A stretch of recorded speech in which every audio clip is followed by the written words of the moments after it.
안녕하십니까, PC본입니다. 이번에는 전자계산기 조직 응용기사 필기 이론 강의 18번째 시간이고 드디어 대망의 최종회가 되겠습니다. 오늘은 이제 5과목에 들어가는데 5과목의 마이크로 전자계산기는 상과목과 굉장히 많이 유사합니다. 그래서 이제 공부를 하실 때 지금까지 공부를 제대로 하셨으면은 바로 5과목의 기출문제를 보면은 거진다 풀 수 있는 문제들이 나오는데, 오늘은 이제 좀 5과목도 이제 좀 양은 작지만은 3과목과 그 외 1과목이라든지 2과목에 이제 여기와 조금 다른 관점에서 보는 부분도 있기 때문에 그 부분에 대해서만 살펴보겠습니다. 5과목 마이크로 전자계산기에서는 출제 범위가 이렇게 됩니다. 출제 범위가 기본적인 마이크로 프로세서, 그 다음에 기억장치 및 입출력장치, 그 다음 소프트웨어와 프로그래밍 일반 해서 이렇게 다루는데, 여기서 보면 먼저 이제 마이크로 프로세서에서 보면은 마이크로 프로세서의 구조와 특징, 이 부분은 이제 3과목에서 구조에 대해서는 이제 어느 정도 설명을 했는데, 조금 다른 관점에서 보는 부분이 있기 때문에 5과목에서는 조금 좀 전자값에 좀 성격을 많이 띱니다. 그래서 그 부분을 조금 살펴볼 거고, 그 다음에 이제 그 하얀색 글로 된 거, 이런 것들은 이제 안 다룹니다. 명령 형식은 이제 0주소, 1주소, 2주소 이런 것들, 그 다음에 주소 지정 방식, 간접 주소 지정 방식, 그 다음에 직접 주소 지정 방식, 이런 것들 여러 번 다뤘습니다. 그 1과목 어셈블리어에서도 언급을 했었고, 3과목에서는 구체적인 예를 들어가면서 봤기 때문에 그 정도면 충분히 하고, 중요합니다. 오늘 다루지는 않지만은 여러 번 했기 때문에 안 하는 거지, 중요하지 않다고 다루지 않는 게 아닙니다. 그 다음에 인터럽트와 DMA. 인터럽트 굉장히 중요하죠. 이것도 여러 군데에서 등장을 하기 때문에 이 부분도 근데 충분히 다뤘고, 그닥 5과목에서 특징적인 부분은 없었고요. 그 다음에 서브 루틴과 스택은 1, 2, 3, 4 쭉 공부를 하셨으면은 감각적으로 풀 수 있는 문제이긴 한데, 그래도 좀 코드 하나를 가지고 예시를 보여주면서 조금 설명을 조금 간단하게 하고 넘어갈 생각입니다.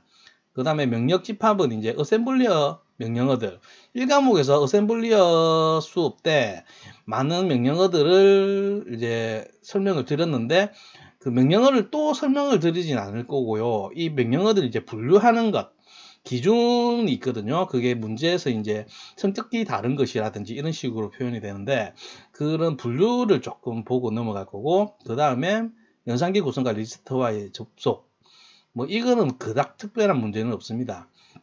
근데 레지스터는 중요합니다. 5과목에서도 중요했었고, 3과목에서도 중요했었고, 1과목 어셈블리에서도 중요했었고, 그 다음에 마이크로 프로그램 제어 방식도 딱히 특별한 부분은 없기 때문에 지금 마이크로 프로세서는 이 노란색 부분 세 부분을 볼 거고, 그 다음에 기억장치 및 입출력 장치에서는 이제 주기억장치와 보조기억장치가 있는데, 주기억장치만 보고 넘어갈 거고요. 조금 주기억장치도 충분히 설명을 드렸다고 생각이 들지만은 좀 중요합니다. 주기억장치는 좀 중요하고, 이제 실기에서도 등장하고, 이제 계산 문제가 나오기 때문에 좀 기출 문제를 좀 많이 풀어볼 생각입니다. 풀어보고, 설명을 조금 더 구체적으로 조금 드려보려고 합니다. 이거 되게 중요합니다. 이 부분 중요하기도 하고, 어렵기도 하고 그렇습니다. 그리고 그 다음에 입출력 장치에서는 여기 제어 방식을 설명을 드렸었는데, 그거 말고 또 다른 관점에서 또 한 가지가 더 있거든요. 그 부분 볼 거고, 인터페이스 잠깐 5과목에서만 조금 나오는 그 부분을 좀 볼 거고요. 그 외에 소프트웨어와 프로그래밍 같은 경우에는 1과목과 4과목 운영체제, 1과목 프로그래밍과 4과목 운영체제를 공부를 하면은 전부 그냥 기본적으로 풀 수 있는 문제들이기 때문에 소프트웨어 프로그래밍 일반은 오늘 다루지 않겠습니다. 그럼 먼저 기본적인 마이크로 프로세서에서 마이크로 프로세서를 한번 살펴보겠습니다. 그럼 이제 마이크로 프로세서에 대해서 한번 살펴보겠습니다. 일단은 전에 배웠던 프로세서의 내용을 한번 살펴보면요. 프로세서의 정의는 명령어들을 처리하는 이제 논리 회로였고요. 거기서 이제 마이크로 프로세서는 마이크로 코드에 의해 단계적으로 처리하는 논리 회로를 마이크로 프로세서라 했고, CPU는 이제 센트럴 프로세싱 유닛, 중앙 처리 장치를 말하는데 컴퓨터의 핵심적인 처리 역할을 하는 장치. 그래서 마이크로 프로세서는 CPU다, 이꼴이라고도 할 수도 있지만은 용어가 이제 용도가 뭐냐면은 CPU 같은 경우에는 CPU도 물론 프로세서지만 마이크로 프로세서지만은 전체 시스템에서 중심적인 역할을 하는 프로세서를 CPU라고 합니다. 그렇게 알고 계시면 되고, 일단은 마이크로 프로세서는 이런 건데 CPU의 구조를 보면은 이제 전통적인 폰노이만의 구조에서 보면은 이제 주로 요소는 이제 컨트롤은 이제 펜으로 바꿔서 이게 이제 제어 장치가 되겠고요. 레지스터 셋은 이제 기억 장치가 되겠고, 그 다음에 ALU 같은 경우에는 연산 장치가 되겠죠. 이렇게 그 CPU의 주요소는 이렇게 나눠집니다. 그리고 이제 간단하게 이제 이렇게 화살표 하나로 뚝뚝뚝 뜯어놨지만은 이게 서로 데이터를 주고받는 이 통로가 이제 버스라는 것. 이렇게 도식화를 해놓으니까 이렇게 간단하지만은 레지스터만 해도 여러분이 배운 게 종류가 굉장히 많잖아요. 뭐 PC도 있고, 그 다음에 또 뭐가 있노? AC도 있고, 뭐 이것저것 많잖아요. 이거 하나하나를 개별적으로 다 연결하기는 힘들겠지요. 비용도 많이 들고. 그래서 버스는 이제 데이터 통신의 비용, 하나의 솔로에서 데이터가 쭉 돌면은, 예, 거기 있던 노드들이 이제 필요한 노드가 이걸 캡처해가지고 그 데이터를 사용하는 구조.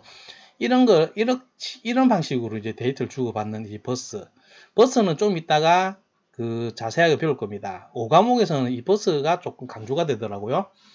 그렇게 알고 계시고, CPU를 이제 비트별로 분류했을 때, 전에 배웠던 거지만은 한 번 더 보면 8비트, 16비트, 32비트, 64비트 해서 이 인텔 CPU의 이게 번호는 이제 16비트를 조금 중점적으로 볼 필요는 있습니다. 그리고 비트별 CPU라고 하면은 이제 8비트 CPU, 16비트 CPU 뭐 이렇게 할 때 물론 그 CPU의 처리 능력이죠. 이게 CPU가 만약에 얘가 16비트 CPU다. 16비트 CPU다 하면 한 번에 처리하는 정보의 양이 16비트란 말입니다. 그런데 그 한 번이라는 게 어떤 거냐면은 컴퓨터는 이제 클럭으로 동작을 하죠. 컴퓨터 구조 시간에 배웠지요. 이 클럭이 한번 툭 발생할 때마다 16비트씩 척 처리를 해야 됩니다. 그러면은 데이터를 주는 방금 이 버스 데이터를 주는 이 전송 능력도 어떻게 해야 되겠습니까? 클럭이 한번 툭툭 할 때마다 자료를 툭툭 던져주죠. 그 던진 걸 받아서 16비트씩 툭툭 처리를 하게 되는데, 이렇게 한 번에 16비트를 처리를 하려면 한 번에 16비트를 줘야 돼요. 그래서 CPU에 그 한 클럭당 처리할 수 있는 능력이 16비트라면은 이걸 구현을 하려고 하면은 이 버스의 용량도 16비트여야 됩니다.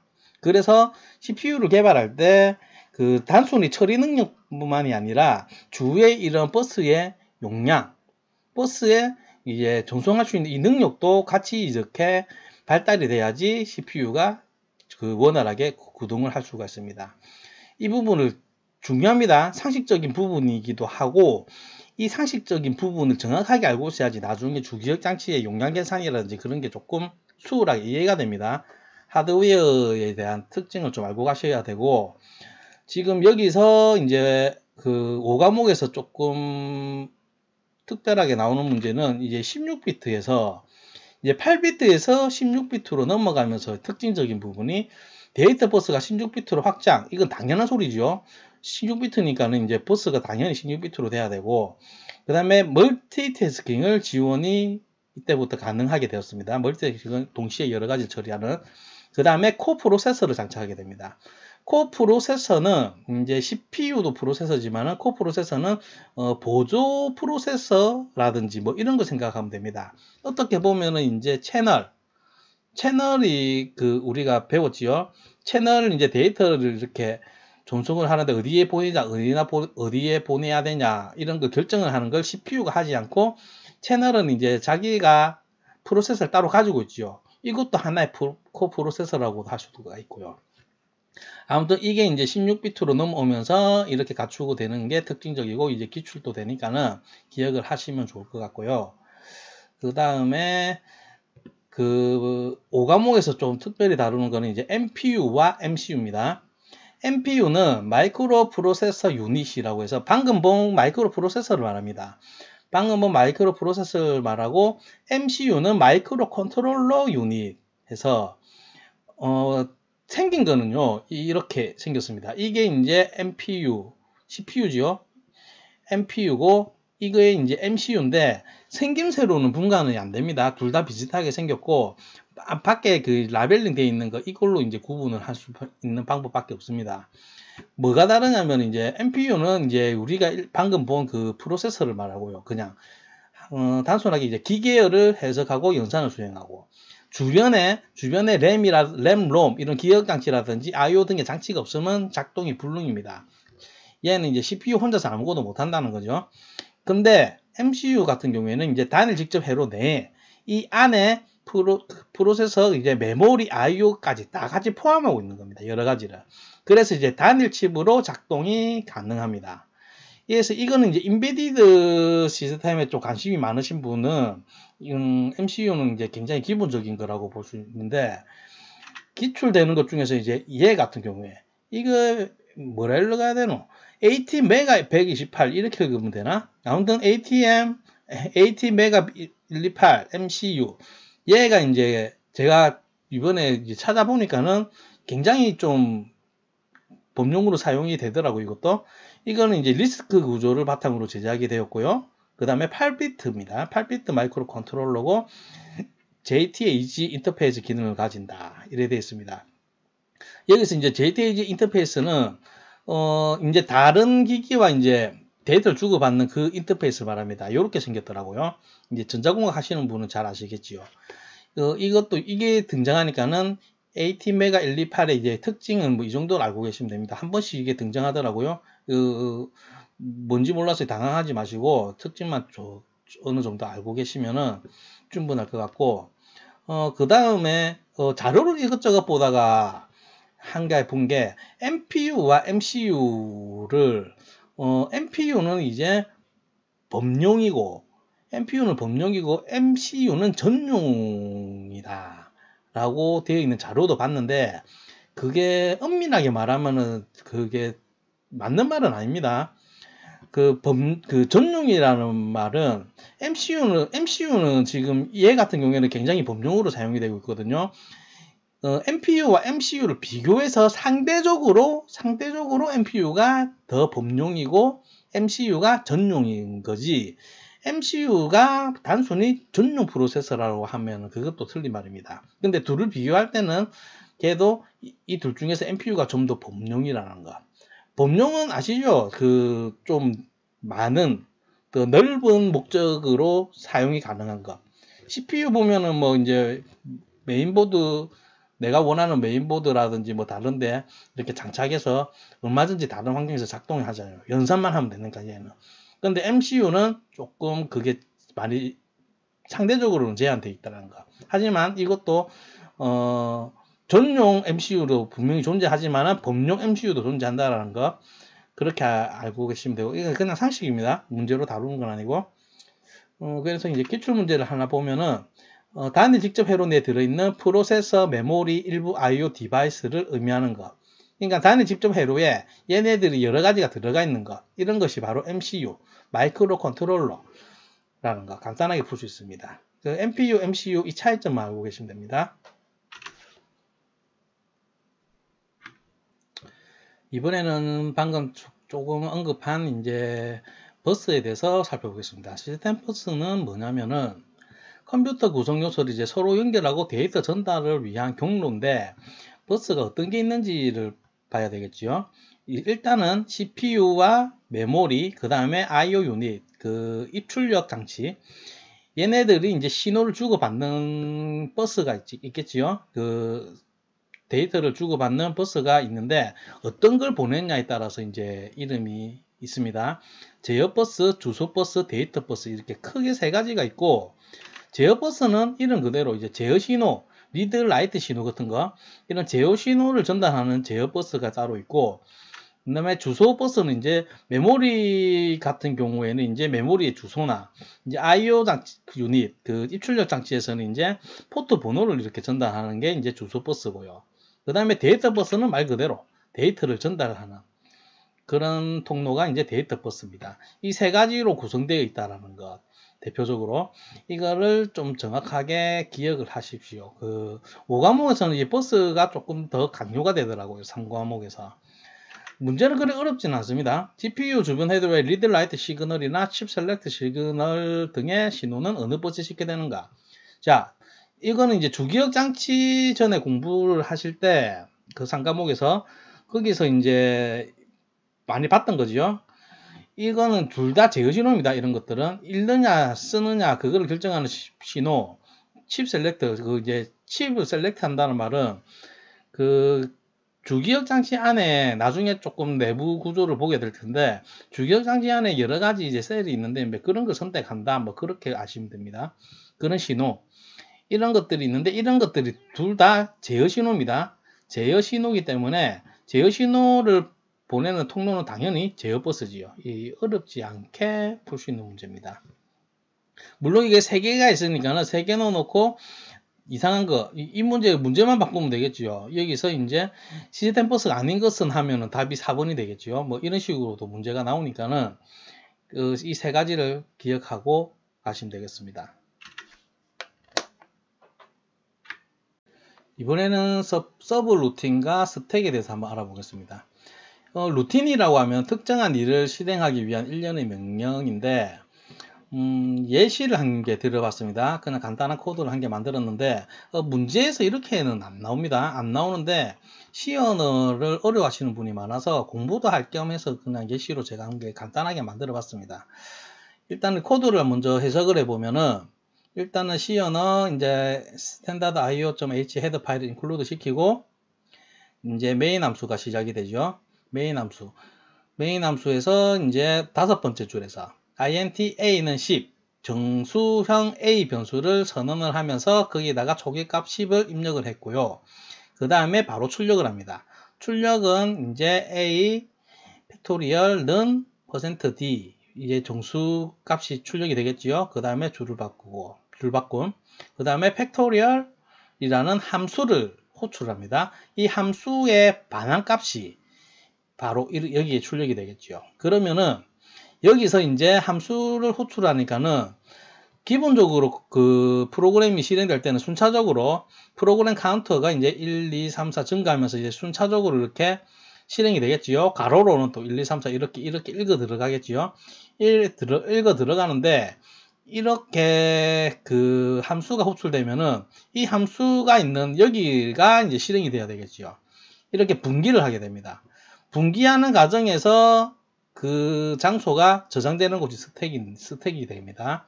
그러면은 여기서 팩토리얼을 그 함수로 가서 여기서 넘겨주는 거는 a지요. a를 넘겨주면은 여기서 x가 이제 a 값을 가집니다. a는 10이니까는 10이겠죠. 그러면 int i 그 정수형 변수 i를 선언을 하고, 정수형 변수 또 f를 선언을 하면서 초기값은 1로 넣습니다. 1로 넣고 그 다음에 포문으로 루프를 도는데, i의 초기값은 x가 이제 10이었죠. 그리고 i가 0보다 클 동안 i를 감소시키면서 f에다가 i를 계속 곱합니다. 그리고 다 돌고 나면은 return f, 이제 f 값을 반환을 해주고 이 f 값이 출력이 되겠지요. 그러면 결과가 어떻게 될 것 같냐면은 여기서 일단은 x는 여기서 넘겨준 a 값이고, a는 10이니까는 여기서 x 값은 10이 되겠죠. 10이 되고 f는 1, f는 처음 값은 1이고, i의 처음 값은 x. 그러니까 i는 처음에 10부터 되고 계속 감소하면서 19, 8, 7 이렇게 감소를 하면서 루프를 돌겠지요. 루프를 돌면서 이 기호는 f는 f 곱하기 i 이게 각각 이 기호가 이 기호지요. 이렇게 표현을 할 수 있지요. 그러면은 f는 처음에 값이 이제 1로 준 이유는 이제 0으로 해놓으면은 곱하면은 계속 0이 나오니까 1로 줬습니다. 그 f는 처음 값이 x니까는 이제 10. 그 다음에 곱하기 감소하면서 또 루프 돌면서 여기서 9 곱하고 8 곱하고 7 곱하고 해가지고 1이 될 때까지 이렇게 쭉 곱하게 되죠. 말 그대로 10 팩토리얼을 구하는 알고리즘입니다. 이게 이렇게 해서 이 최종 값을 넘겨주면은 여기서 출력은 a 팩토리얼은 뭐다 1부터 10까지 곱한 값이 나오겠지요. 그 다음에 리턴 제로에서 마무리가 되겠지요.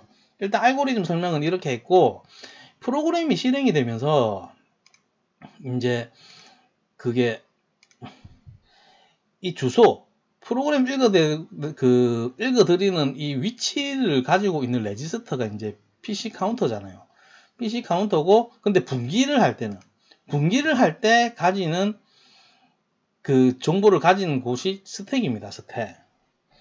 그래서 분기를 할 때 이 스택이 이렇게 있으면은 지금 여기서 이렇게 쭉 실행이 되다가 지금 여기에서 만나면은 어떻게 되냐? 이런 식으로. 여기서 이 1은 이제 이 세로줄 1, 2, 3, 4 이 순서를 말하고 오른쪽에 숫자는 이제 가로의 숫자입니다. 그러니까 1-1부터 시작해 가지고 1-2, 1-3 이렇게 쭉 읽으면서 프로그램이 실행이 되겠죠. 이렇게 실행이 되다가 6-13 여기서 6-13에서 어디로 가요? 팩토리얼이라는 그거를 하잖아요. 팩토리얼이라는 함수를 이제 호출을 했으니까는 1로 넘어가서 이제 이걸 실행을 하게 됩니다. 그게 이제 12-5 1로 분기를 해서 이게 쭉 실행이 되는 과정이고요. 이게 쭉 실행이 되는 과정이고 마지막에 리턴 F를 하면서 다시 원래 자리로 돌아가게 되죠. 원래대로 돌아가는 거는 이제 아까 갔던 자리를 스택에 기억을 하고 있으니까는 이 위치를 가기 전에 스택에 이렇게 던져 놓고 이 위치를 기억을 하고 있다가 지금 여기서 다시 분기를 했다가 끝나면은 이 주소를 꺼내 가지고 일로 복귀를 해서 쭉 실행을 하게 됩니다. 스택을 하는 이유는 여기서 또 함수를 훔쳐낸다든지 분기를 할 때 이 주소를 또 가지고 있어야지 나중에 이 루틴이 끝나고 나서 돌아오는 주소를 찾으려고 하면은 스택에서 꺼냈을 때 후입 선출이죠. 스택은 맨 마지막 부분이 이제 돌아갈 주소니까는 이렇게 돌아가고 이렇게 돌아가고 해서 스택이 사용된다라는 거. 뭐 이런 겁니다.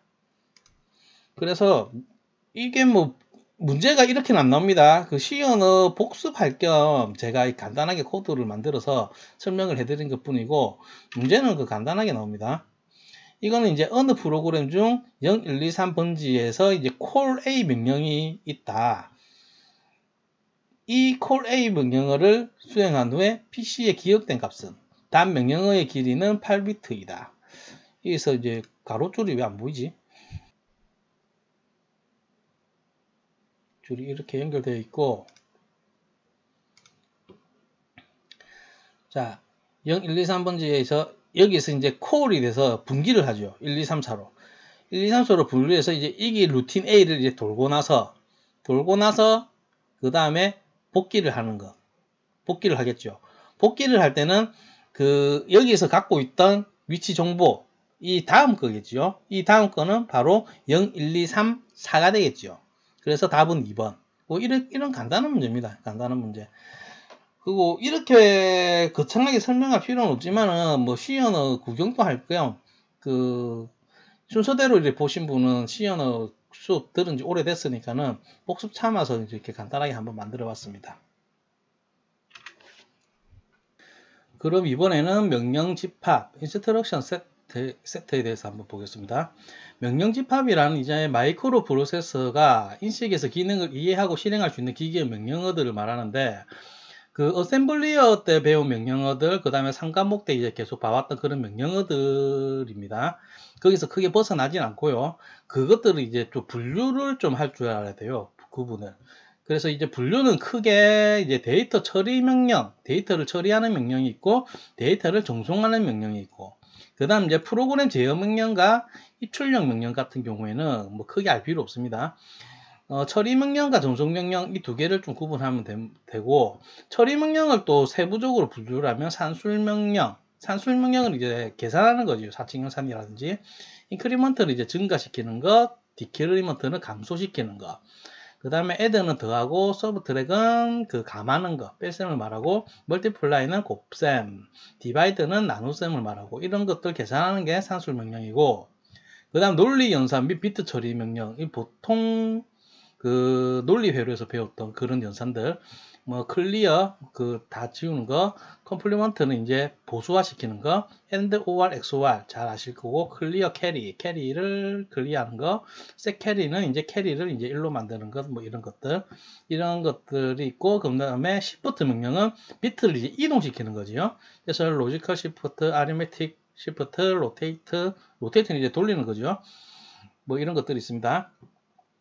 이런 게 있고, 데이터 전송 명령은 이제 주로 상과목에서 자주 봤던 건데, 로드는 이제 데이터를 읽어드리는 거, 불러드리는 거, 스토어는 저장하는 거, 무브는 이제 이동시키는 거, mov 명령은 이렇죠.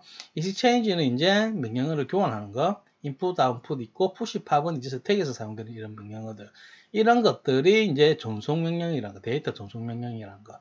이거를 좀 구분할 줄 알면 되겠습니다. 이런 문제가 이런 식으로 한 번씩 나오거든요.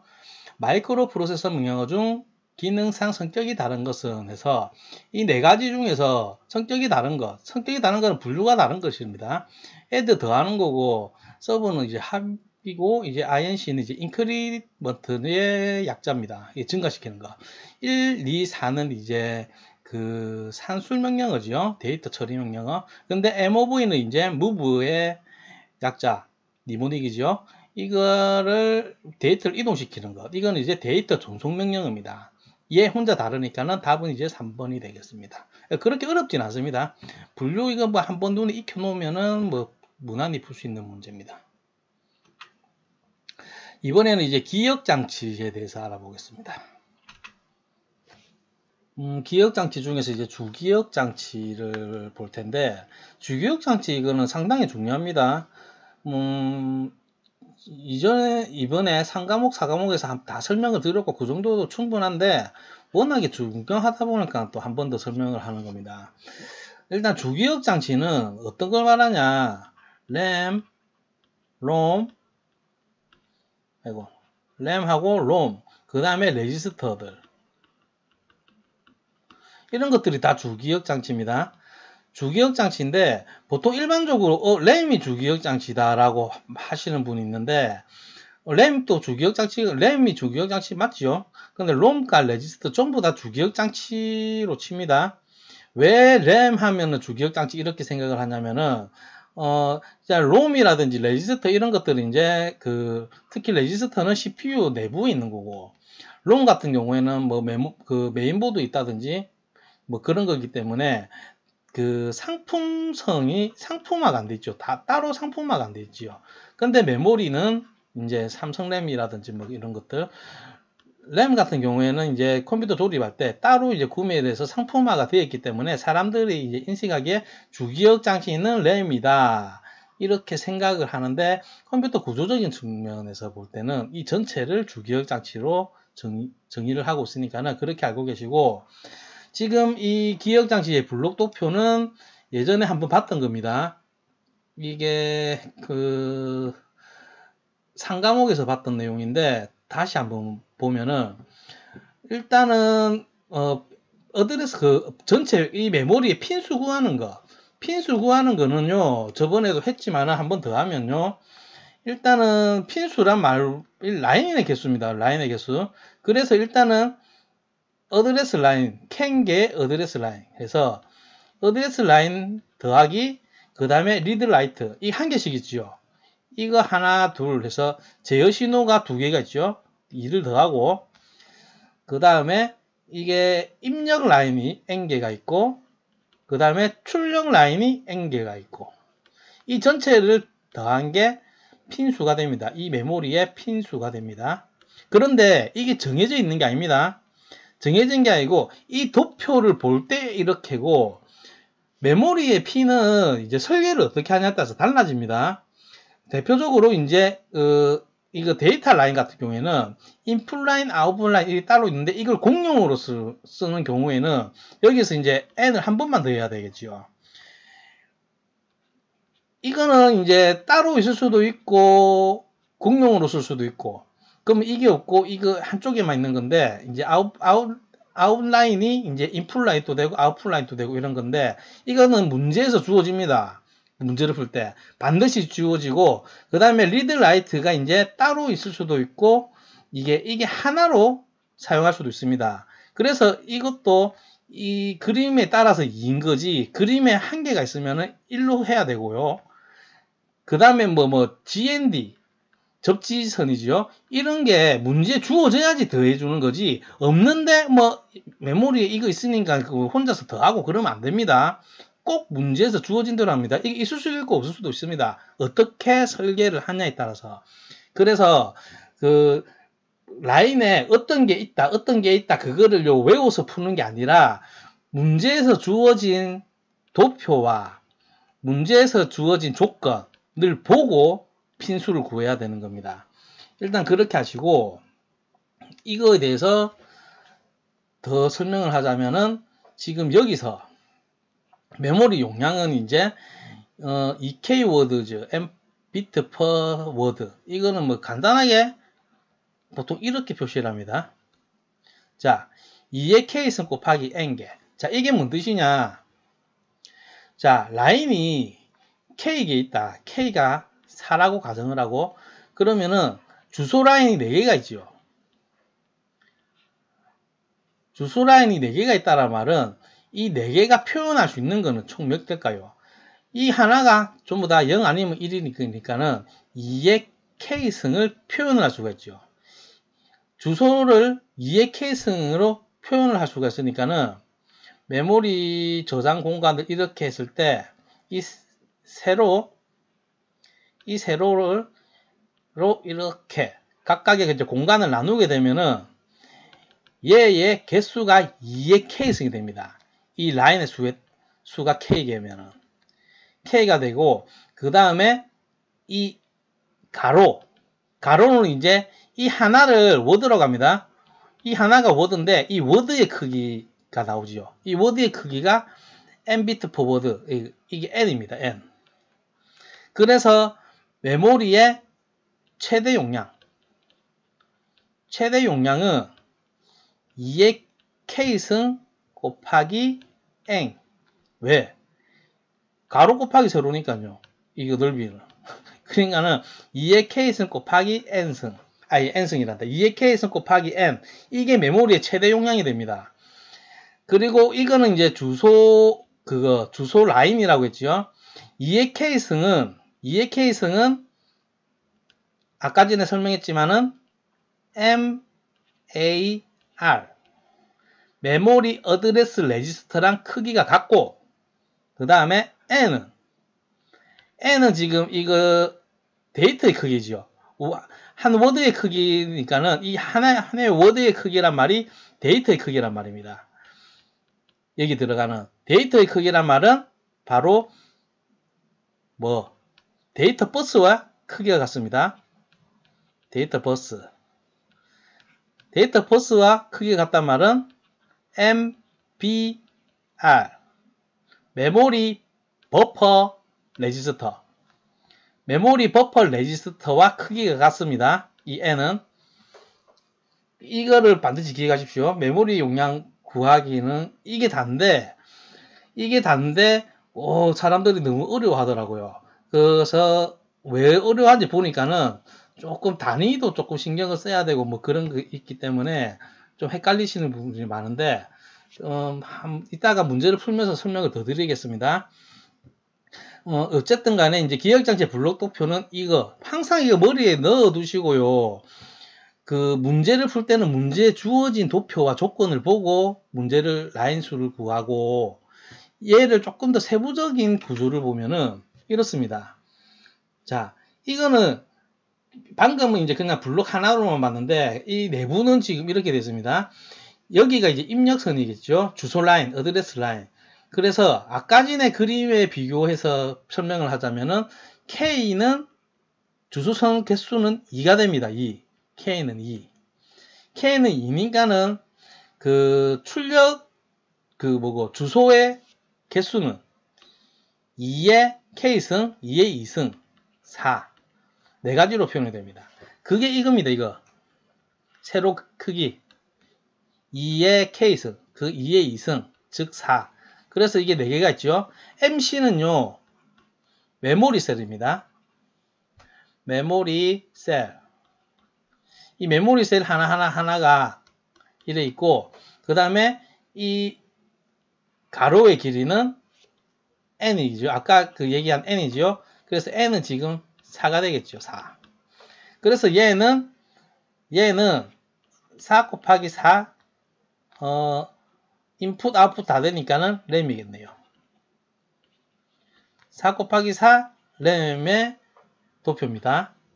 이렇게 되고 보면은 여기서 이게 제호 신호가 들어가는데 이 C는 이제 클럭 발생기고 클럭을 주는 거고 이제 이 신호 그 제어 신호는 이제 하나만 입력이 됩니다. 이거는 하나로 입력이 되지만은 이 하나로에 의해서 이제 이거는 이제 라이트 이거는 이제 리드에서 읽고 쓰고 신호가 있습니다. 지금 이 그림에서처럼 제어 신호가 하나만 있을 수도 있고 2개 따로 있을 수도 있고 설계에 따라서 다르니까는 반드시 그림을 보라는 게 이렇게 구조를 어떻게 하냐에 따라서 구현을 할 수 있다는 거고 지금 이거 같은 경우에는 이제 아까 그림에서 이제 인풋과 아웃풋이 있었죠. 얘는 입력과 출력을 공용으로 쓰고 있습니다. 공용으로 쓰고 있습니다. 여기서 보면은 한쪽에만 핀 수는 그러니까는 그 4개밖에 안 되지요. 인풋, 아웃풋 공용으로 쓰고 있고 여기서 이제 이거는 출력, 아웃풋 버퍼 FFER 아웃풋 버퍼가 있고 그 다음에 이거는 입력 인풋 버퍼입니다. 인풋 버퍼고 지금 이 제어 신호에 따라서 얘가 구동될 수가 있고 얘가 구동될 수가 있고 설계를 이렇게 하면은 이런 식으로 하면은 그 입력선과 출력선을 공용으로 쓰냐 안 쓰냐 그래서 이제 어떤 메모리라도 어떻게 될지 모르기 때문에 그래서 이제 문제에서 반드시 주어진 대로 생각을 해야 된다 이 말입니다. 그래서 구성하는 게 이제 디코더가 있으니까요. 2의 K승이라는 공식이 등장하는 거지요. 자, 이걸 보시고 이렇게 세부적인 도표 도면으로 문제가 나오는 건 아니고 조금 간단하게 뭐 이런 식으로 나옵니다. 보면 이제 이거는 이제 다음 그림은 롬의 구성도다. 롬인지 램인지는 안 중요합니다. 롬이든 램이든 그건 중요하지 않고 어쨌든 A 부분의 기능에 대한 명칭으로 가장 옳은 것은 여기 보면은 이제 주소 입력 구동기 뭐 이런 라인을 말하죠.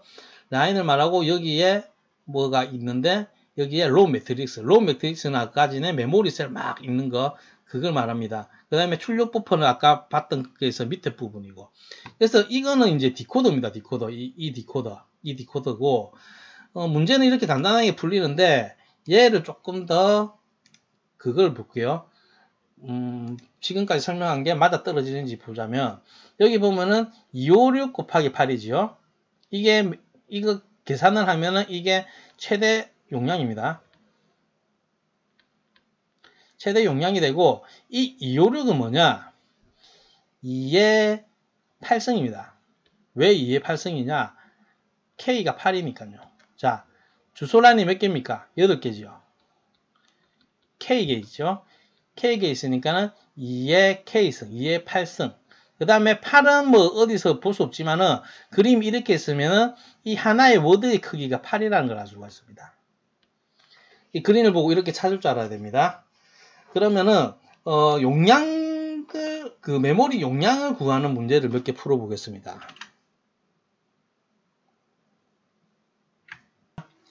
먼저 256 곱하기 2 램으로 주소 1000 16진수네요. 1000에서 17FF 사이에 기억장치를 구성하려면 필요한 램의 개수는 단 기억장치 한 번지는 8비트로 되어 있다. 자, 이건 어떻게 푸냐? 그 주기억장치의 용량이든 주소선이든 그 관련 문제는요. 가능하면 그림을 그리면서 푸십시오. 자, 여기서 주어진 거는 일단은 이걸로 지금 이 사이에 기억장치를 구성을 하려고 합니다. 이걸 여러 개를 붙여서. 그러면은 지금 일단은 메모리를 구성을 할 때는 일단은 직사각형 한 개 그리고 직사각형을 하나 그리고 한 번지는 8비트로 되어 있단 말은 지금 여기서 이제 이 가로가 말 그대로 이 데이터의 크기가 하나의 데이터의 크기 즉 워드의 크기가 8비트란 말입니다. 8비트고 지금 얘의 개수를 구해야 되겠지요. 그래야지 지금 구성하려고 하는 기억장치의 총 용량을 알아야지. 총 용량을 알아야지 지금 이 램이 이제 몇 개가 필요한지 구할 수가 있으니까는. 그러면은 이게 중요한 건 이제 이게 세로의 길이를 나타내야 되는데 시작 주소가 1000입니다. 16진수로 1000이고 끝 주소가 17FF 16진수입니다. 얘의 개수만 구하면 되겠지요. 얘의 개수를 보자. 어떻게 구해야 되노? 계산기를 쓸게요. 계산기로 일단은 16진수로 1000은 여기에 10진수로는 4096이네요. 이게 10진수로 4096 10진수고 얘가 그 다음에 얘를 10진수로 바꾸면은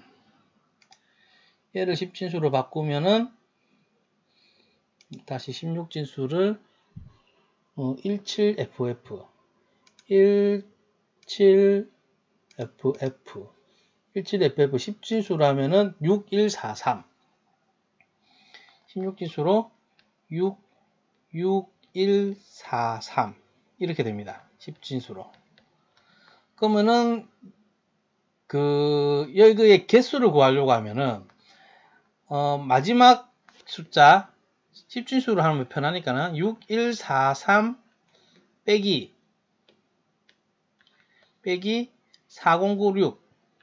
4096을 빼면은 이게 시작 주소니까는 빼고 나서 플러스 1을 해줘야 됩니다. 왜 그런지 알겠시지요? 이게 헷갈리실까봐 만약에 예를 들면은 숫자를 쉽게 0에서 9 이렇게 구성되어 있다. 얘의 개수는 뭡니까? 10개지요, 10개. 근데 9에서 0을 빼면 9잖아요. 그래서 플러스 1을 시켜주잖아요. 그 개념입니다. 개수기 때문에 1을 더하는 겁니다.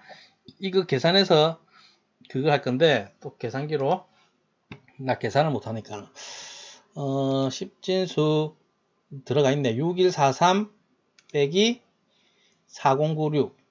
4096은 2047. 2047인데 플러스 1을 해준다고 했지요? 플러스 1을 해주면은 2048.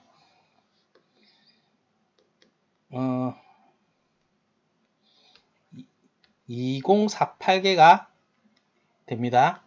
2048. 그러면은 이게 2048이면은 지금 전체 메모리 전체 메모리 크기를 구하려고 하면 2048 곱하기 가로가 8비트니까는 8을 곱하면 되겠지요. 그러면은 이게 숫자 어렵네. 와, 시험 칠 때 계산기 가져가야 되겠네. 2048 곱하기 8은 소리. 다시 2048 곱하기 8은 16384입니다.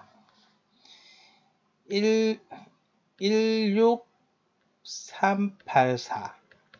이게 전체의 메모리 공간을 구성을 할 겁니다. 그러면은 이 256 곱하기 2램이 몇 개가 필요하냐? 얘를 256 곱하기 2는 512지요. 그러면 나누면 되겠죠. 그러면은 다시 16384는 있고 여기서 나누기 512 512는 32개가 되죠. 32. 그러면은 이 말은 즉 256 곱하기 2램이 32개가 있어야 된다. 그래서 답은 3번입니다. 3번. 이게 무슨 의미냐? 이 램이 256 곱하기 2램이 여기에 32개 하나 둘 셋 넷 이렇게 되겠네. 일단 가로가 2니까는 4개면 8이 되고 여기서 이게 4개씩 쭉 나열을 한 게 보자. 몇 개고? 총 32개니까는 4로 나누면 4, 7, 28, 4, 8, 32. 총 8줄이겠네요. 8줄. 이게 8줄. 그래서 이렇게 램을 막 매트릭스로 구성을 해 놓으면은 지금 여기서 주어진 이 전체 용량 16384 메모리를 구성할 수 있다 이 말입니다. 답은 3번. 자, 이런 문제 풀 때는 막 공식을 자꾸 외우는데 공식 없어요. 그림 그려서 그냥 하십시오. 일단 이렇게 한 문제 풀고 그 다음에 다음 문제. 이거는 보자. 주소선. 또 주소선이네. 주소선은 이제 A0부터 A13까지 총 14개를 사용하여 저장할 수 있는 메모리 주소의 공간의 범위. 이건 뭐 좀 아까보다 훨씬 간단한데 일단은 메모리 문제 무조건 그리십시오. 딱 그리고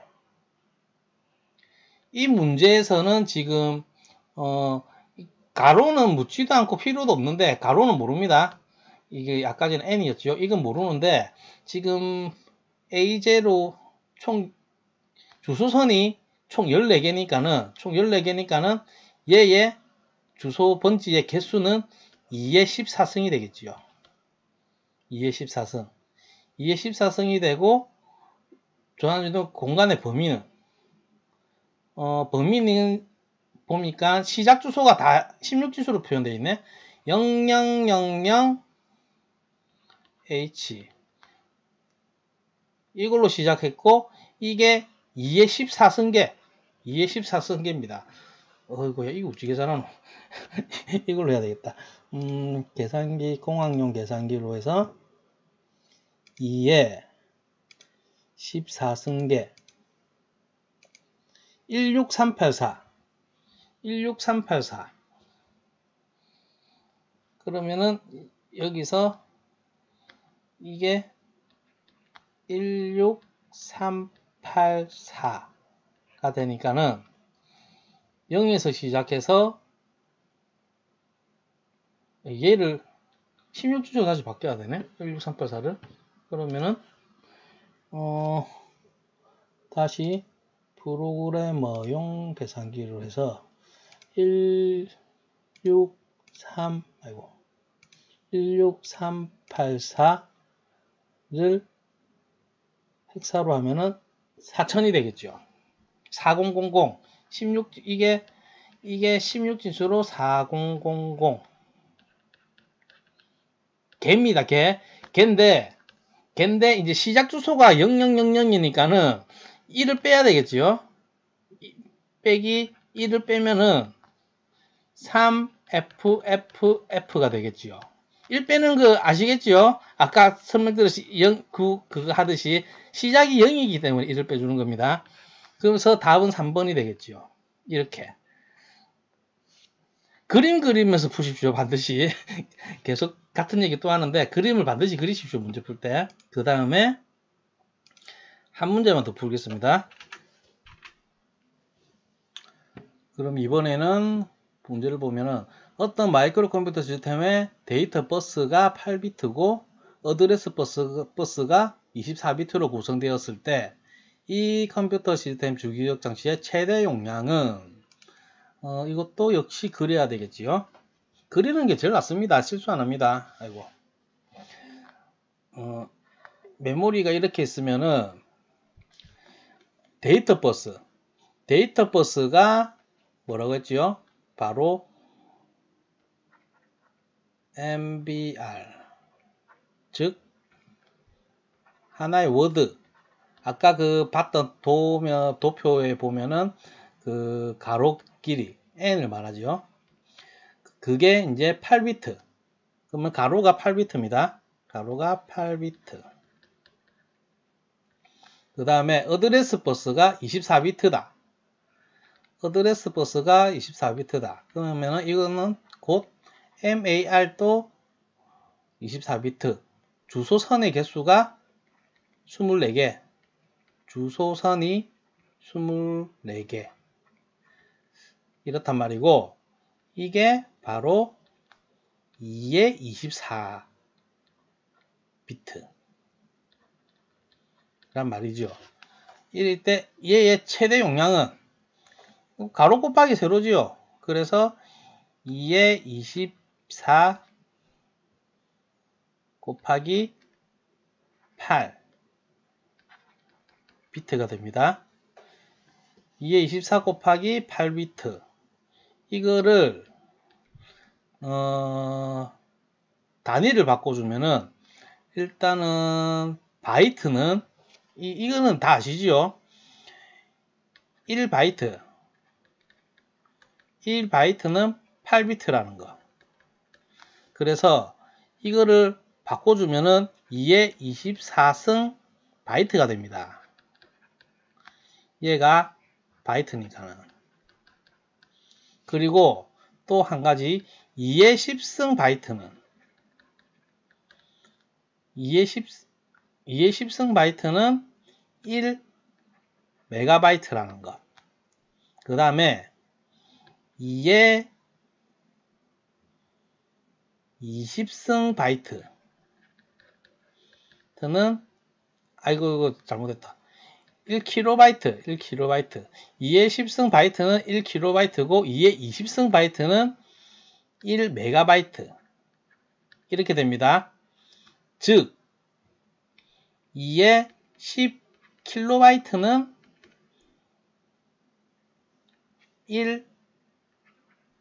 1메가바이트. 이거는 기본 상식이죠. 알지요? 모르면은 이거 계산해보면 압니다. 어쨌든 이거는 2의 20승 곱하기 2의 4승 바이트가 되죠. 그래서 얘는 메가바이트가 돼서 단위가 바뀝니다. 2의 4승의 메가바이트가 됩니다. 그러면은 2의 4승은 2, 4, 8, 16메가바이트가 됩니다. 16메가바이트. 그래서 답은 4번입니다. 이게 되게 쉬운데 지금 이게 단위 변경하는 거를 이해를 못 하더라고요. 그리고 또 이게 기존에 있는 풀이가 이상해요. 대부분 이 문제도 그렇고 여러 가지 문제에서 단위를 무시해요. 단위를 무시하고 이상하게 말도 안 되는 말로 설명을 하는 문제가 되게 많은데 이것도 보면은 그 전자계산기 기사 책이 있거든요. 옛날에 10년도 넘었습니다. 그 책에 이 문제의 풀이가 있던데 풀이가 이상하더라고요. 이상하게 해놨던데 그냥 가로 곱하기 세로 해서 메가바이트로 바꿔주면 답이 나오는 아주 간단한 문제입니다. 그래서 그 많은 그 수험 교재들이 단위를 많이 무시하고 있어요. 그 단위를 무시하고 이상하게 끼워 맞춰서 설명을 해놔가지고 공부하시는 분들을 더 혼란스럽게 해요. 그 메모리 용량 관련이 사실은 별로 안 어려워요. 가로 곱하기 세로예요. 가로 곱하기 세로고 중요한 거는 가로가 뭔지 세로가 뭔지 이것만 알면 됩니다. 한 번 더 설명을 드리면 가로는 아까 전에 그 n이었지요. n이 뭐냐? 워드의 크기. 워드의 크기가 뭐냐? MBR. 메모리 버퍼 레지스터. 즉 데이터 버스의 크기. 데이터 버스의 크기. 가로는 그거고 얘는 이의 K승이라고 할 때 K는 이제 주소선의 개수고 2의 K승은 MAR 메모리 어드레스 레지스터. 그러니까 주소선이 K개니까는 표현할 수 있는 게 2의 K승이니까는 이게 그 세로 즉 워드의 개수가 됩니다. 워드의 개수니까는 가로 곱하기 세로가 최대 용량이 되는 것.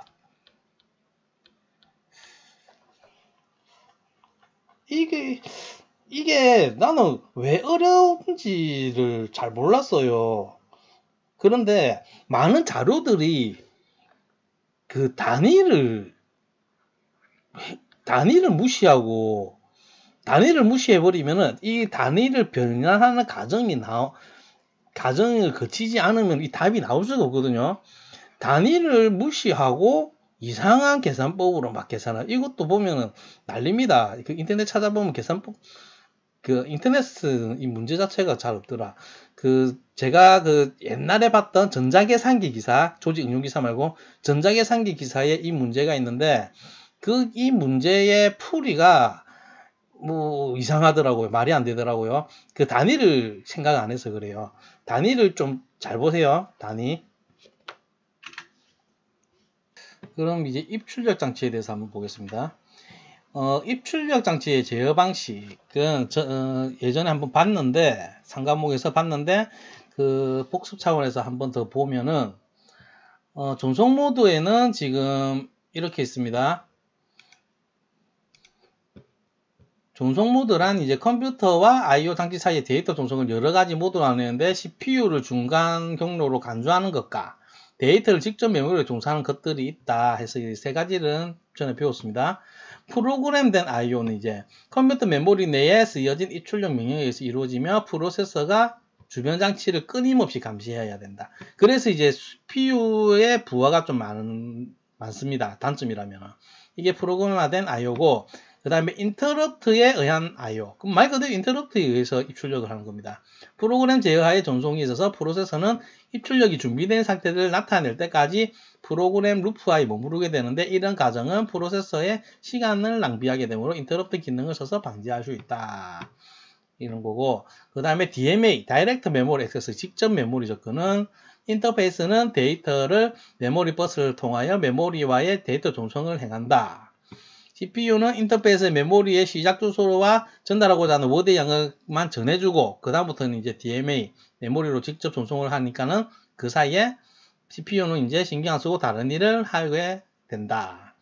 이렇게 세 가지는 배웠습니다. 이때 13회차 수업 때 봤던 거를 복습 차원에서 봤고 5과목에서 또 배울 거는 이제 메모리 맵드 I/O와 아이솔레이트 I/O. 이거는 이제 우리말로 하면은 격리형 I/O라고 하고 보통 격리형이라고 하고 독립형 인풋 아웃풋, 독립형 I/O라고도 번역해 놓은 책이 있습니다. 둘 다 같은 말이니까는 이거는 지금 이 글씨들은 기출 문제에서 따온 문구지만은 이 그림만 이해하면은 이 당연한 말이에요. 메모리 맵드 입출력 장치 이걸 보면 이제 시스템이 쓰는 주기억 장치 메모리 중에서 이제 입출력 장치가 이제 이 메모리를 같이 사용하게 됩니다. 그래서 그다음 그러면 당연하군요. 이게 CPU가 입출력 데이터 전송을 메모리에서 데이터 전송과 같은 명령으로 수행할 수 있다. I/O 전달 명령과 메모리 전달 명령은 같고 기억 장소상의 주소와 입출력 주소를 특별히 구분하지 않고 명령 활용면에서 아이솔레이트 입출력에 비해서 유리합니다. 그래서 그 그림을 이해하면은 이거 당연한 말들입니다. 그 다음에 아이솔레이트, 이제 격리형 I/O를 보면은 메모리는 있는데 그 I/O는 이제 입출력 장치는 자기 공간이 따로 있습니다. 별개로. 그래서 별개의 I/O 명령을 사용하고 메모리 공간이 넓다. 지존용이니까는 입출력 장치들의 주소 공간이 주기억 장치 주소 공간과 별도로 할당된다. 그림대로면 그대로입니다. 그래서 이거는 그 메모리를 같이 쓰냐 별개로 전용이 있냐 이 차이입니다. 문제를 보면은 이제 CPU가 입출력 데이터 전송을 메모리에서의 데이터 전송과 같은 명령으로 수행할 수 있는 입출력 제어 방식은 읽어보시고 메모리를 같이 쓰고 있네, 같은 명령을 쓰니까 같이 쓰고 있네 하면은 메모리 맵 I/O. 만약에 문제를 이렇게 읽어봤는데 그 분리되어 있는 그런 뉘앙스의 글이다 하면은 아이솔레이트 I/O가 되겠죠. 이 문제에서는 그래서 답은 2번입니다.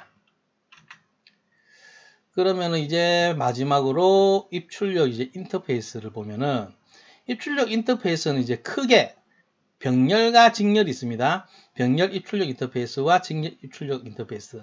이거는 뭐 글은 많지만은 우리가 데이터 통신에서 배운 그 상식으로 하면은 이제 문제는 거진 풀리거든요. 병렬은 여러 가지 선으로 이렇게 해가지고 동시에 쭉쭉쭉 보내는 거고, 직렬은 이제 그 하나의 회선으로 이게 쭉쭉쭉 보내는 거.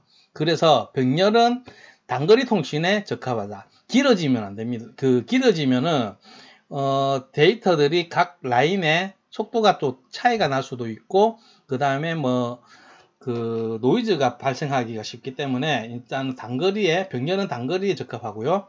고속의 데이터 전송할 수 있다. 여러 개의 회선을 같이 쓰니까는 한 번에 전송되는 양이 많지요. 그래서 고속이고, 전송을 위한 회선이 많이 필요하다. 당연한 말이고요. 그래서 병렬 입출력 인터페이스는 이제 PPI, PIO, PIA 이런 게 있습니다. P가 들어가 있다. 이렇게 생각하시면 됩니다.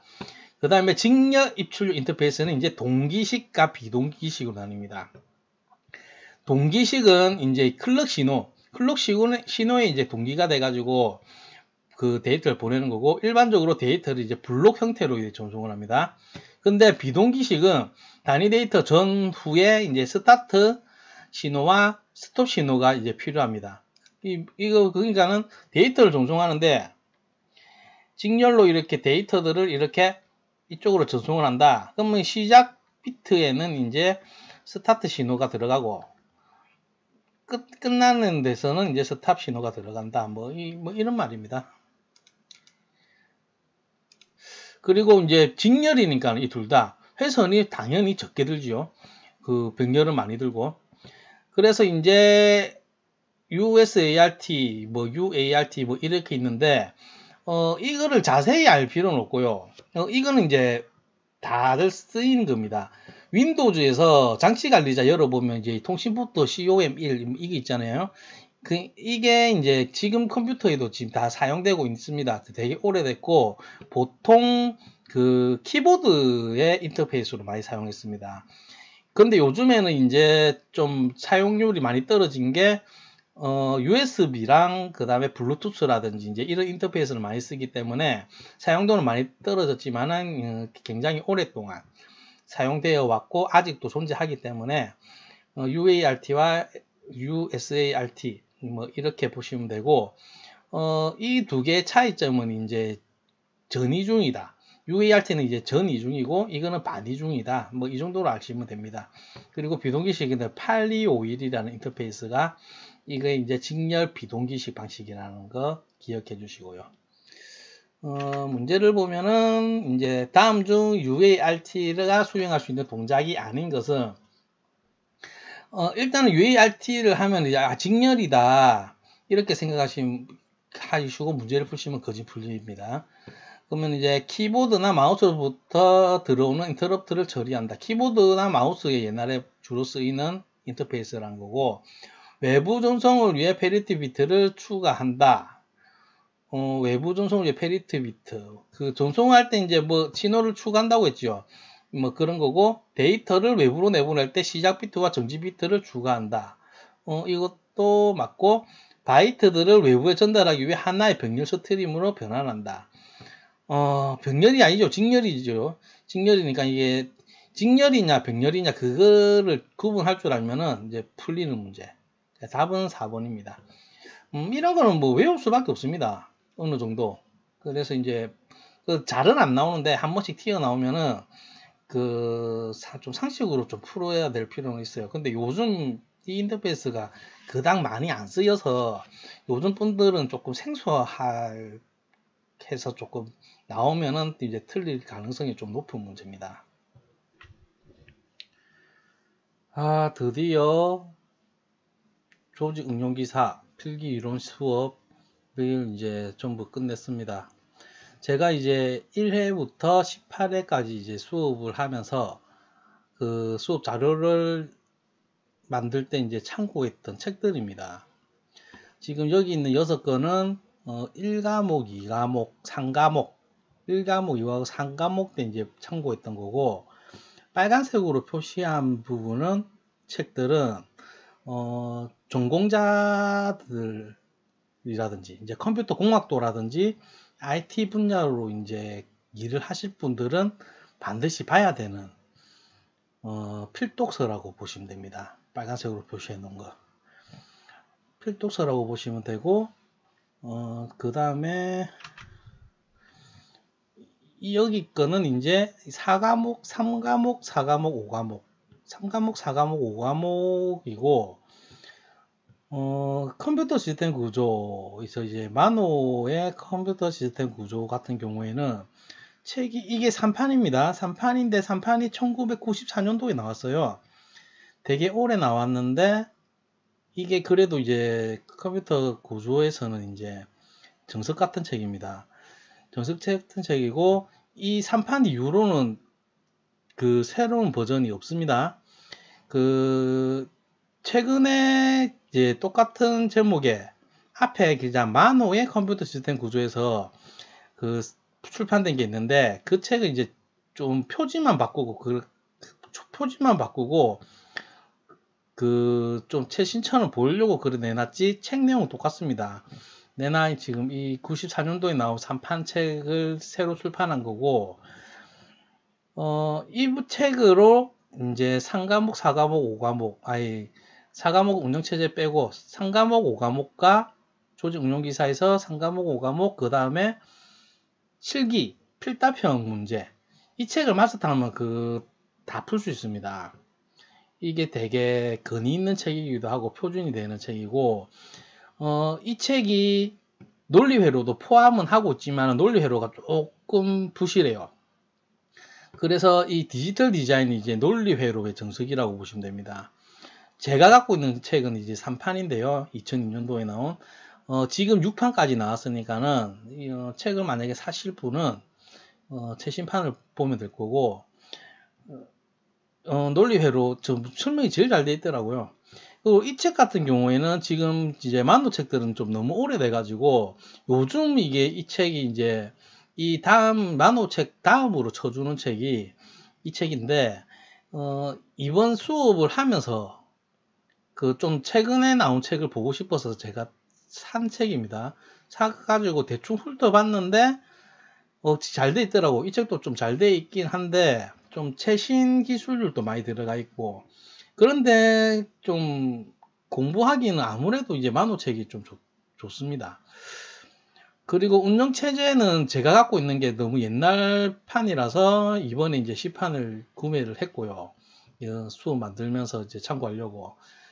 C판에서는 이제 안드로이드도 이제 다루고 있고 해서 개인적으로 또 되게 유용하게 봤던 책입니다. 이런 책들을 참고해서 이제 강의를 만들었습니다. 지금 이제 조직 응용기사 책이란다. 조직 응용기사 수업을 제가 유튜브에 올리기 시작한 게 12월 달부터 시작해서 1회 강의를 올리면서 지금 이거 찍고 있는 날짜가 4월 24일이네요. 거진 5달 동안 만들었네요. 와, 처음에 좀 만만하게 시작했는데 실제로 만들어 보니까 시간이 진짜 많이 걸리더라고요. 사실 이제 조직 운용 기사는 제가 한 5년 전부터 그 인터넷 강의로 만들고 싶었어요. 만들고 싶었는데, 만들고 싶었던 이유는 이제 주위에서 이제 이걸 공부하면서 좀 많이 물어보는 사람들이 있었고, 그런 거를 이제 물어보는 사람한테 가르쳐 주다 보니까는, 와, 참 공부할 자료가 없다. 방금 제가 보여줬던 그 전공 철학들을 이제 특히나 비전공자는 그거를 책 자체도 이제 고르기도 힘들 뿐더러 그 자료가 많이 없으니까는 뭐 정보 처리 기사처럼 이제 교재들이 이제 매년 좋은 게 나오지도 않고 그 정보 처리 기사 개정된 거 개정되기 전에 그 자료들하고 전자계산기 자료하고 막 여기저기 짜집기 해서 그렇게 공부를 해서 힘들게 공부를 하는 게 보니까는 참 너무 좀 그랬어요. 왜 안 만들지? 자격증 내용은 참 좋은데. 그래서 이제 5년 전부터 만들어야지 하다가 귀찮다고 해야 되나? 일단 내 삶이 바쁘니까는 쉽게 시간을 낼 수가 없었습니다. 그러다가 이제 2020년도 돼서 이제 좀 내 자신을 좀 많이 돌이켜 봐야 되는 상황이 좀 많이 생겼어요. 개인적으로 힘든 일도 많았고, 작년에. 그래서 이제 쭉 내 자신을 이렇게 보니까는 일단 뭐 어렸을 때 그 중요한 거는 이제 나를 낳아주신 부모님들도 있고 그 다음에 내 형제들, 누나들, 형제, 그 다음에 뭐 초중고 이제 학교 생활들, 그 다음에 그 공부했던 대학교 와서 이제 전공, 컴퓨터를 전공했죠. 저는 컴퓨터를 전공을 하고 컴퓨터를 전공하면서 저는 이제 복수 전공으로 특수교육을 또 전공했습니다. 장애인들 교육하는 그거에서 특수교육을 또 공부하다 보니까는 더불어서 보조공학에 관심을 많이 가지게 되었어요. 보조공학은 이제 장애인들의 편의를 위한 그런 공학 장비들, 뭐 대표적으로 이제 물리적으로는 휠체어 뭐 이런 것들, 그리고 직장 생활 하면서 또 공부를 해가지고 영어 영문학을 전공했어요. 저는 영어 영문학. 믿어지지가 않지요. 제 발음 들어보면은 진짜 좀 아닌데 영어를 전공했다니. 영어는 학점은행제로 이제 독학사 공부하고 뭐 이렇게 해가지고 학점은행제로 그 영어 영문학 학사를 이수를 했습니다. 이것도 한 10년 됐습니다. 영어가 많이 필요하더라고요. 살면서. 그래도 이제 발음은 더럽지만은 어릴 때 이제 금수저가 아니라서 유학이나 간 기회는 없었고, 그런데 영어를 좀 해야지 다른 거 공부하기도 좀 수월하더라고요. 그래서 토익 공부는 좀 지겨웠고 영어로 뭐 학사를 한 개 따보고 싶어서 그냥 막 이수를 했고, 그 외에 이제 교육학 공부하면서 그 중에서도 이제 심리학에 관심이 되게 많았고, 이런저런 것들 내가 지금 살아오면서 이런저런 것들 정리를 해보니까는 헛된 일이 없더라고요. 좋은 일이든 나쁜 일이든 지금의 나를 내가 형성되어 있는 이런 것들 그래서 만들어서 뭐하냐, 이 강의 누가 본다고. 그 응시생이 전국에 한 500명도 안 되더라고요, 조직 운용기사가. 그래서 방금처럼 이렇게 내 자신을 쭉 돌이켜보니까 나도 모르게 이제 PC본 다이어그램이 그려지더라고요. PC본 다이어그램. 그래서 이제 이 채널 이름을 PC본으로 지은 이유입니다. 누군가가 봐서 조금이라도 도움이 된다면은 뭐 내한테는 뭐 되게 기쁘지요. 그 사람의 인생에 조금이라도 도움이 됐다면은 그 PC본 다이어그램의 하나의 장가지라도 내가 될 수 있었다면 이 수업이 저는 이제 만족합니다. PC본은 제가 이제 처음에 시작할 때 염두에 둔 거는 물론 지금 만든 이제 조직 응용기사를 이론을 만들고 그 다음에 이제 이거 끝나고 나서는 실기 필답형 수업을 만들 겁니다. 참 아쉽습니다. 지금 찍는 게 있어요. 4월 24일이면 이제 내일이 25일, 내일이 그 2021년 1회 실기시험으로 알고 있는데 제가 4월에 이제 실기시험을 수업을 한 2~3개는 올리고 싶었어요. 한 5개, 5회차로 만들어질 것 같아요. 만들어 봐야 하는데 어쨌든 한 2~3개만 올려도 큰 도움이 될 것 같아서 무리를 해서 만들려고 했는데 지금 이 강의가 이제 이전에 올린 거에서 2주 넘게 제가 못 올리다가 올렸지요. 뭐 이런저런 바쁜 일 때문에 미뤄지고 해서 이제 겨우 올리게 되었습니다. 어쨌든 이거는 이제 천천히 계속 만들 거고 또 제가 좀 생각한 거는 이제 조직 응용 기사와 상당히 유사한 전자계산기 기사. 전자계산기 기사는 지금 제 때는 한 1년에 2번 있었던 것 같은데 지금은 이제 1년에 1번 시험이 있더라고요. 4회차에. 그래서 이제 전자계산기 기사를 또 수업을 만들고 싶고 그 다음에 인베디드 기사.